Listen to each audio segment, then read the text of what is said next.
Today is the day when this thing gets painted. So, I finally got the car running. Everything seems to be in order. I might have to change some hoses because of coolant lines and stuff. But for now, the car is running and working fine. The fenders aren't on because I'm actually about to take this to paint. So, a little bit of background as to what I'm doing. You might have seen the paint on the Miata was in very bad condition, so it needed a complete repaint, and I decided to see if I could do it myself. So I bought this tent, bought some fans and a filter, and my buddy said that he had a compressor as well as a paint gun, and that he offered his time to try to do it himself. So I bought the paint, and now we're just sanding out the whole car and finding any dents that we can, filling it with Bondo, and just preparing the car for paint. When we went around the car, you would see that it basically goes flat paint. However, there are dents. So the way you find the dent is basically there's a paint layer left. Once you find the dent, you want to take some loose sandpaper and just finish sanding it off at the corner. It doesn't have to be perfect because it's going to get bonded anyways. It's about good.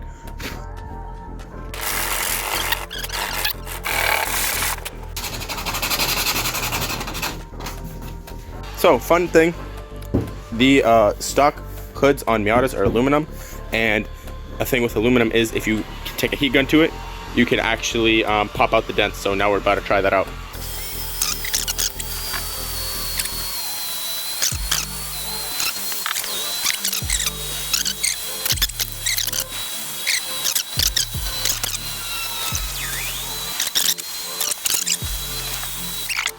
It's right, actually, it's right here.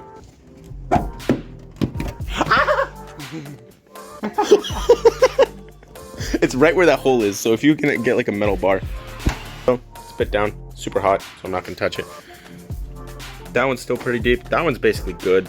I'm still gonna Bondo both of these dents, but it worked kind of. You kind of have to do the area around it for it to actually pop out, but yeah, still kind of worked.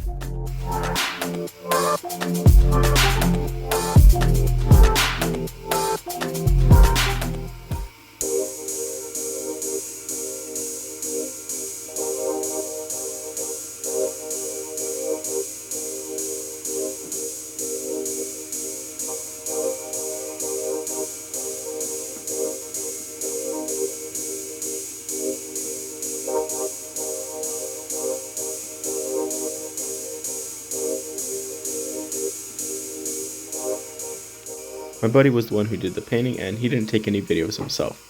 This isn't a how-to video or anything, so if you want one of those, there are plenty of those on YouTube. But this is our first time, and we just wanted to see how well it could turn out and to show you guys what kind of results you could be expecting on your first time. Well guys, this is the car now, and now my dog is out here. Great. This is the car.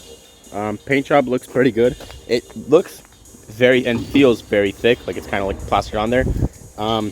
I'm pretty sure he did 4 layers of base coat, 4 layers of clear coat. It's probably a little excessive. I don't know if you can see, but it's kind of wavy right over here. But yeah, there are some places. There's still a lot of blemishes. If I can hit the sun at the right angle, see, there are a lot of just bumps, but I still have to sand this down.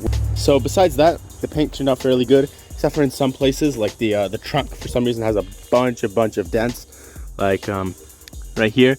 But besides that, turned out fairly good. It's very interesting that yeah, we kind of painted some things that we shouldn't have.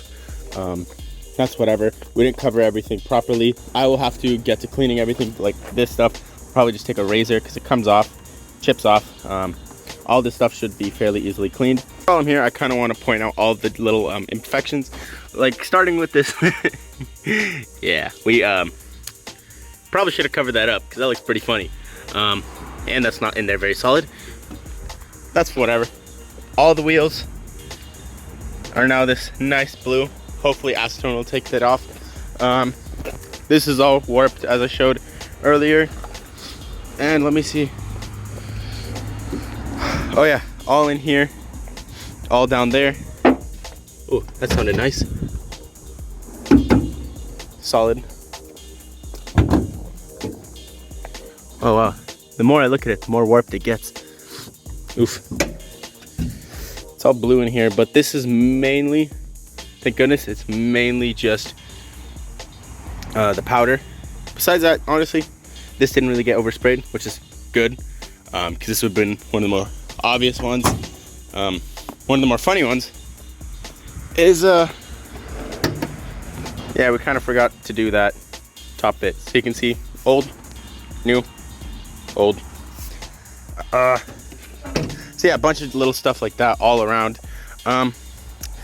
So yeah, make sure you guys cover everything up well, because it'll turn out pretty funny, and I don't think you want it to turn out funny. Okay, so what I'm doing now is I'm taking this pad and this 1000 grit and going around all of the rough parts. As you can see, there's still this, get closer, you can see this bubbling. I need to just get rid of that. Then I'm going to hit it with 1500, then 2000, very just lightly, quickly, and then 3000 to just polish it off. And then I'm going to buff this entire thing. This is how you get it to actually have nice paint. Otherwise, you're just gonna have a bunch of imperfections. So right now I've gone over almost the entire car except for this rear bumper with 1000. Now I'm gonna have to go over it with 1500, then 2000. And over here I already started practicing buffing, see how it turned out, and it looked pretty decent. So I'm just gonna do the entire car in stages, and yeah, I'll catch you when I'm done. I did buy these sanding discs. However, instead of using my orbital, I am using just these pads, so I make sure that I'm not pressing down against it exactly, kind of just like this. So I'm not pressing down against it, and just doing a circular motion, and I'm going to try to get most of this just basically flat. So I ended up not taking any videos of me buffing out the whole car, but this is how it turned out. It turned out pretty shiny, and it didn't really have any scratches, so I would say that my method worked out pretty well.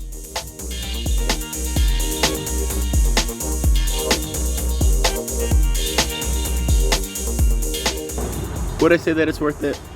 Probably not, because we still ended up spending about $500 on base coat, clear coat, primer, and everything like that. So I still ended up spending close to $500, plus we got the tent, plus we got the fan and the filters and all that other fun stuff. So it really adds up. Like, if we're gonna do it consistently, then maybe, yeah, it would be worth, it would be more worth it. But you know, all the sanding pads we had to go through and all that stuff, so it still ended up costing us like $500, whereas we could have probably gone to like a Mako and got it for like 1,500.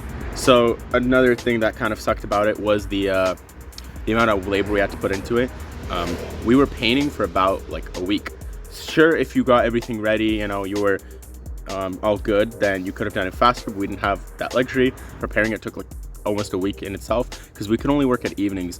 So the fact that it still ended up costing us like 500, plus the fact that we still had to paint a ton for paint and all that other fun stuff, I would say that unless you want to really get into it, it's not really worth it just to do it a couple of times. A spray can job is not going to be that much better, and I still have to, even after like all this time, I still have to go back and spend another day just sanding the entire car down with really fine sandpaper and then buffing it out. So yeah, definitely a fun experience, but I would not say it would be one that I would 100% want to do again.